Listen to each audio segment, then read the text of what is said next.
বন্ধুরা, আজ আমি তোমাদের কাতলা মাছের কালিয়া করে দেখাবো।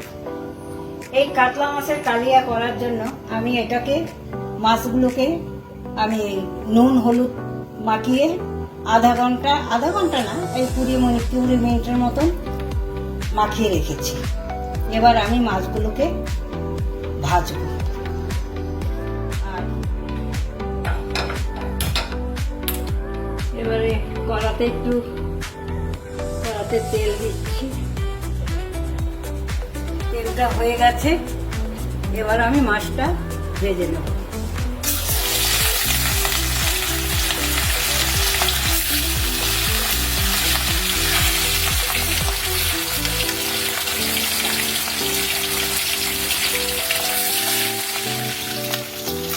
এইভাবে মাছগুলো ভেজে নিলাম।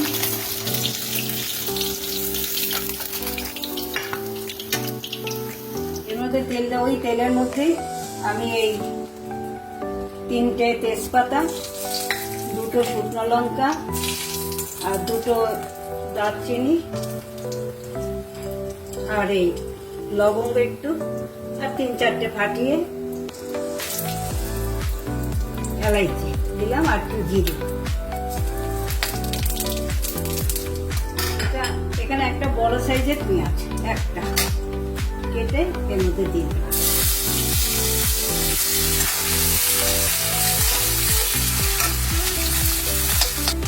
এবার আমি এই মাঝারি সাইজের একটা পেঁয়াজ বেটে নেব। আমি নেব এই 5-6টা লাল কাঁচা লঙ্কা আর অল্প একটু আদা, 1/2 ইঞ্চি, আর এই 5-6টা রসুন একসঙ্গে আমি এটা বেটে নেব। পেঁয়াজটা একটু লাল করে ভাজতে হবে, ততক্ষণে আমি এটা গ্রাইন্ড করে নিচ্ছি।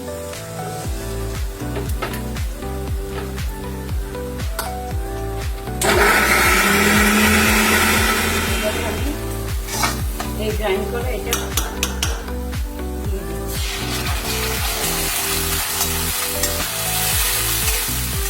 এবারে দেব একটা বড় সাইজের টমেটো। একটু আদা রসুনের গন্ধটা চলে গেলে একটু ভালো করে কষিয়ে নিয়ে তারপরে এই টমেটোর পেস্টটা দিয়ে দেব।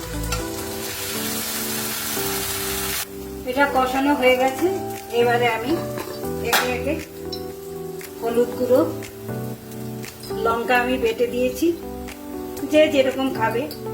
আমি অল্প করে একটু দিলাম, 1 চামচ। জিরে গুঁড়োটা একটু বেশি দিলাম,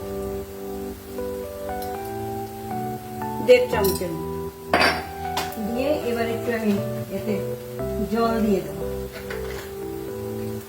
মশলাগুলো যাতে পুড়ে না যায় সেজন্য।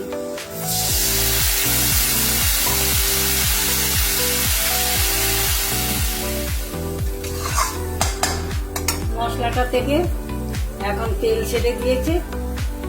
আর আমি এরপরে দেব এখানে এই যে ওই 15-20টার মতন কাজু আছে, কাজু, আর দেব এই দই, এই 3 চামচের মতন দই।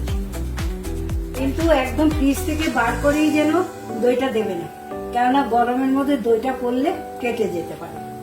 সেই জন্য আমি অনেকক্ষণ আগে এটা ফ্রিজ থেকে বার করে না রেখে দিয়েছিলাম। এবার আমি দই আর কাজু বাটাটা একসঙ্গে দিয়ে দিচ্ছি এর মধ্যে।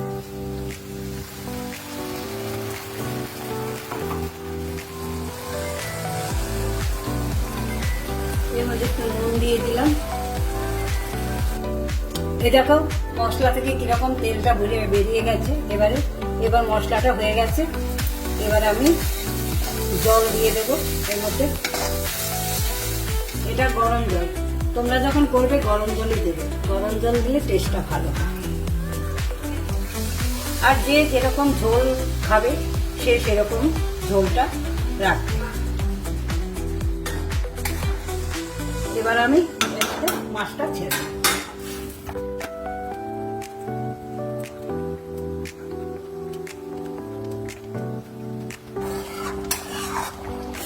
এটা লো টু মিডিয়ামে আমি 5 মিনিট এটা চাপা দিয়ে রাখবো। আর এর মধ্যে আমি একটু, যেহেতু দই করেছে তো সেই জন্য একটু চিনি ছড়িয়ে দিচ্ছি। আর দেবো আমি একটু ঘরে বানানো ঘি, আর দিচ্ছি গরম মশলার গুঁড়ো।